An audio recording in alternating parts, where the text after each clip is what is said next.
Il arrive souvent dans les ateliers philo que j'anime qu'un participant s'exclame: «Mais enfin, ça ne va pas du tout! On n'a même pas commencé par définir les termes!» C'est vrai qu'à l'école, on nous a tous appris à faire ça. Avant de répondre à une question, il faut d'abord définir les termes. Ça paraît logique, rassurant, méthodique. Mais en philosophie, c'est souvent le meilleur moyen pour ne pas penser. Parce que quand on définit les termes d'entrée de jeu, on enferme le sens dans des cases toutes faites. Par exemple, prenons la question: la paix est-elle possible sans justice sociale? On va chercher dans le dictionnaire, ou plutôt maintenant sur Internet, ce que paix ou justice sociale veulent dire. Et on croit avoir bien commencé. Mais en fait, le dictionnaire, il pense pas, ou la définition, elle pense pas, elle décrit l'usage courant d'un mot, mais elle ne le questionne pas. Donc si on commence par définir la paix, puis la justice sociale, on finit avec deux boîtes bien rangées, mais sans lien entre elles. On parle de la paix et de la justice sociale, au lieu de réfléchir au rapport entre les deux.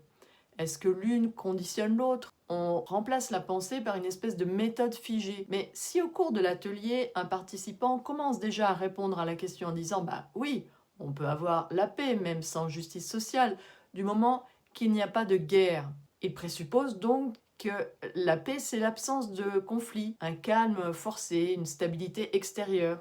La paix devient alors un ordre, parfois fragile, parfois injuste, mais au moins il n'y a pas de guerre. Mais alors un autre participant va objecter: «Oui, mais sans justice sociale, la paix c'est qu'un mensonge». Il conteste cette idée d'une paix imposée. Pour lui, une paix authentique, elle ne peut pas exister là où règne l'injustice. Mais cette position a son paradoxe, parce que plus on cherche une paix fondée sur la justice, plus on risque de provoquer des conflits, parce que réclamer la justice est souvent troubler l'ordre établi. Inversement, plus on veut maintenir la paix à tout prix, plus on risque d'étouffer la justice pour préserver la stabilité. Autrement dit, la tension entre la paix et la justice, c'est le cœur même de la question. Dans la première réponse, la paix est une absence de violence. Dans la seconde, elle devient une exigence morale. Et c'est entre ces deux pôles, entre l'ordre et la justice, qu'on commence à réfléchir. Donc vous voyez, la philosophie, elle travaille surtout avec des mots courants du langage, par exemple la liberté, le bonheur, la paix, la justice, la vérité, le courage, etc. Des mots qu'on utilise tous les jours, mais leur sens philosophique, il n'est pas figé dans le dictionnaire.